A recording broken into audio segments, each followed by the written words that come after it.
Comment pouvons-nous expliquer la non-publication des rapports des corps de contrôle pendant une longue période,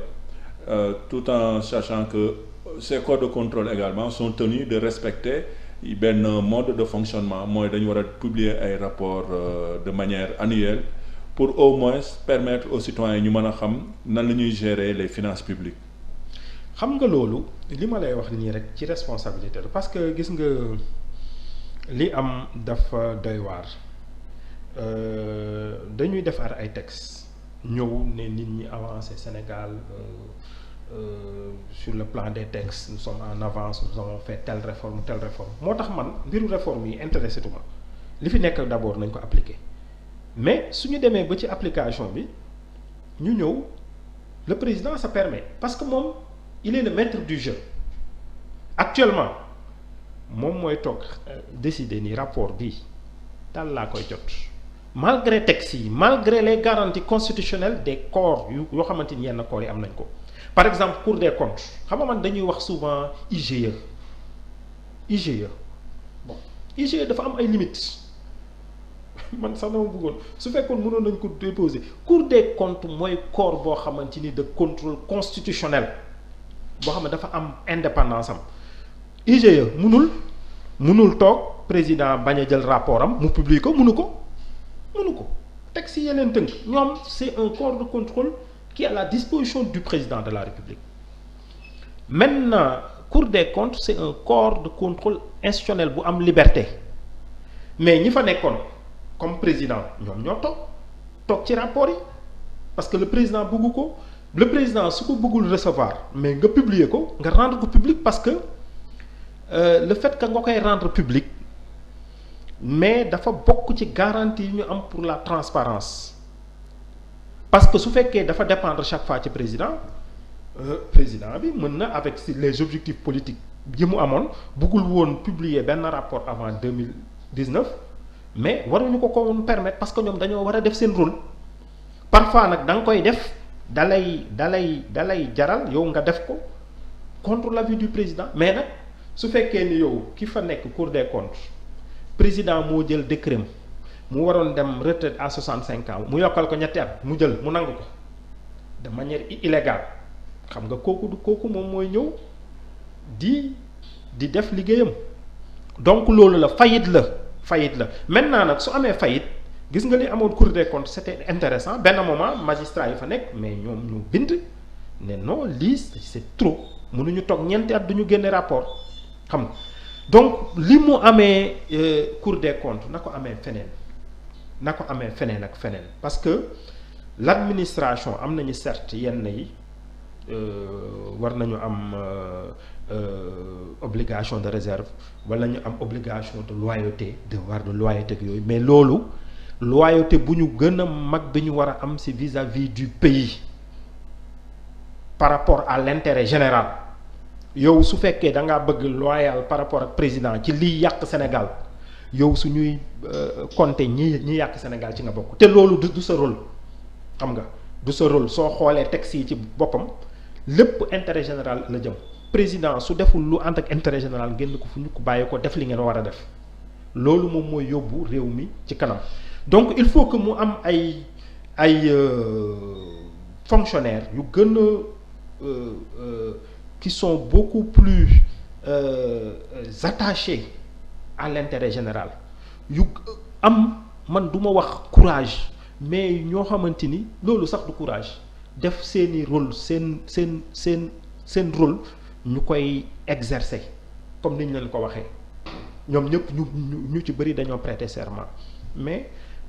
seen pouvoir yi ñu am ñu exercer ko parce que sinon réew mi je pense que ci nërmeelu la jëm. mais yaakaaroo tamit ne corps de contrôle tamit dañu war a gën a am ay pouvoir ñu élargir seen pouvoir comme genre pouvoir d'autosaisine de mën a poursuivre bañ a juste arrêté wu juste au niveau de publication rapport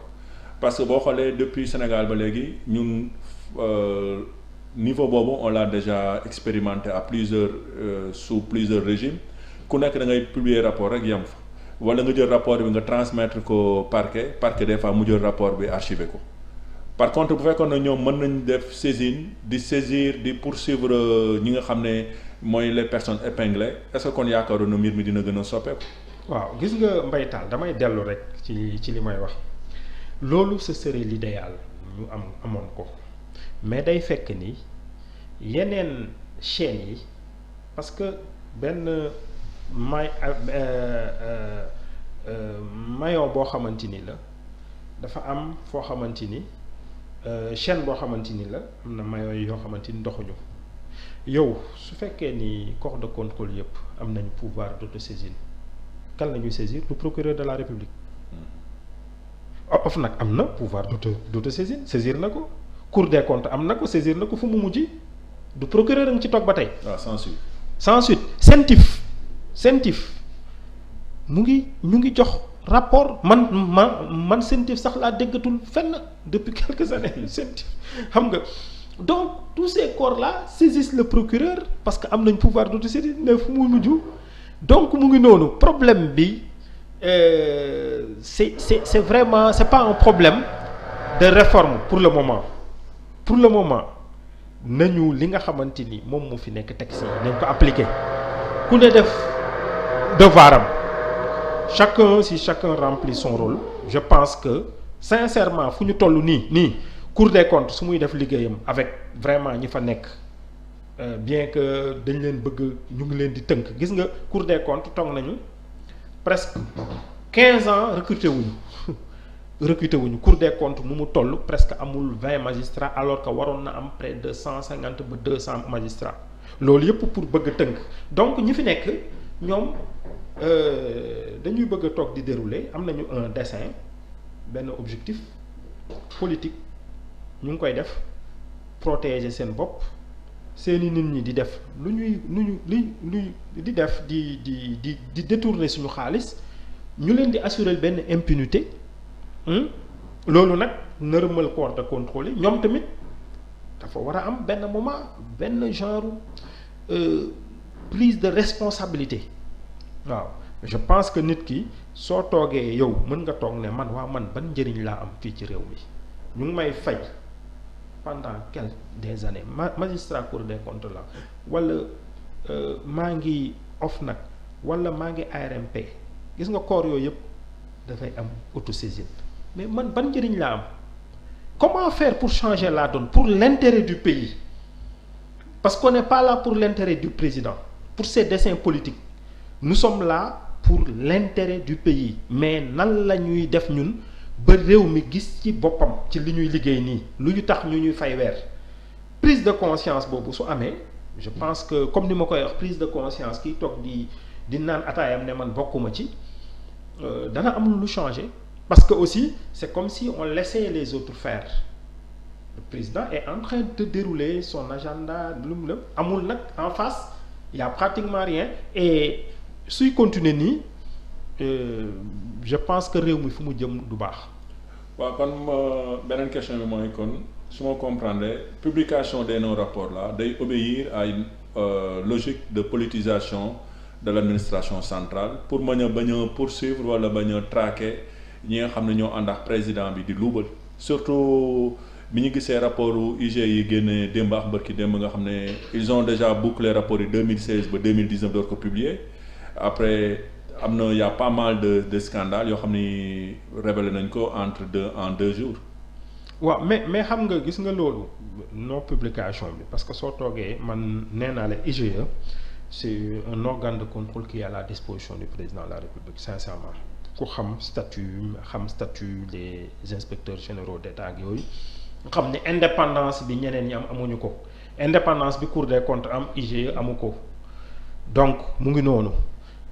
président nag moom daf ko mettroon su fekkoon ci réew mu kii la dafay jël ay inspecteurs am di leen yóbbu ci administration bi dans les ministères il peut faire des contrôles partout pour moom mu assurer wu su fekkee président bu jub la boo xamante ni véritablement intérêt Sénégal moo ko gën a soxal na ko je pense que c'est un organe bu doon am importance waaw parce que en plus des rapports yi muy def ñoom dañuy ñu xarañ ci mbiru administration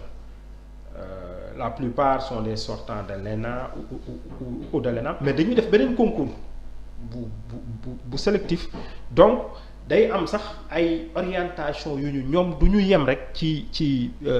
def benn enquête dañuy ñëw après joxe ay orientation ne yéen fii ngeen war a jaar su ngeen bëggee mbir yi baax donc mu ngi noonu maintenant yeneen corps de contrôle yi man je pense que sincèrement ñoom liggéey bi ñuy def ñoom ñëpp dañu leen tënk depuis quelques années amu ci kenn koo xamante ni mu ngi def liggéey comme ni mu ko mënee parce que yow soo defee rapport bi ñu war ko rendre public année bii ñu ñëw ñu xool ñu évaluer beneen année ñu xool lu ñu def mais nga tegale 4 rapports gis nga retard boobu ngeen am waaw parce que année bu ne war na servir pour beneen année noonu lay demee parce que Cour des comptes aussi même rôle que IGE la am dafa war a ñëw conseiller rôle de juridictionnel mais am na benn rôle aussi consultatif boo xamante ni war na ko am donc mu ngi noonu mais nag responsabilité bi yépp benn nit la te yaakaar naa ni nit kooku président mu ngi parce que man li ma ci gis benn message la ciy lancé à ses partisans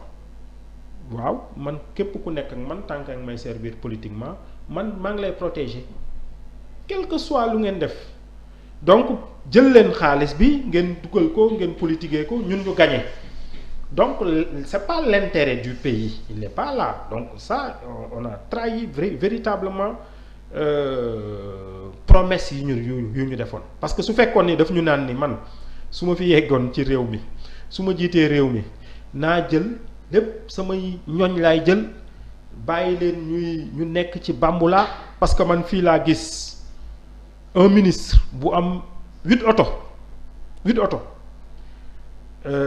benn journal wax ko benn jour comme ça ministre bi ñëpp a ko xamoon mais ñu wax ko nii def ay kii wax ko banaliser ko 8 oto jël 8 oto ci administration président boo xamante ni présidente benn institution la ñu ñëw mu am 9 voitures à sa disposition nga gis président bu am oto boo xamante ni presque 1 milliard ci réew mi fu mu toll nit ñi voilà yéen gis yooyu nit ñi di ko banaliser train de vie ku ne président defoon fii benn décret ne ku telle institution ku fi nekk léegi dem nga retraite malgré que yow bi nga fi nekkee jël nga ay 8 oto def nga ci gestion bu doy waar mais naa la assurer benn rente à vie ngay am salaire bu rëy am ay yeneen avantage voilà donc loolu la c'est un sorte de kii la ku nekk ak man donc du ma la bàyyi naa la assurer véritablement lépp léegi nag ñun nag moment boobu nag réew mi la ñu jël di ko pressé muy ci suuf si muy leneen di ko pressé ñeneen ñi nag ñun ñi nag ñu toog di xool loolooy problème bi donc ils ne s'arrêteront pas waaw parce que mbir mi commencé nañ ko démb commencé nañ ko tey et c'est pas les déclarations man du président qui peuvent changer l'ordre des choses taxawee fii démb conseil des ministres ñu ngi naan woy nañu def déclaration de patrimoine mais moom ci boppam deful déclaration de patrimoine moom dafa violer loi bi. man en juin 2019 am naa benn interview avec le journal L'Observateur je dis que l'article 37 dafa ne ni le président nouvellement élu waxuñu réélu mais nouvellement élu la ñu wax président bu ñu élire waaw mu ngi noonu donc moom bi ñu ko élire premier mandat defoon na ko dafa nëbbatu woon sax mais parce que conseil constitutionnel loi bi dafa wax ni constitution bi que déclaration bi c'est public dañoo ragal a wax seeni patrimoine dañ ko war a rendre public ñu nëbbatu def ko et c'était même très grave à l'époque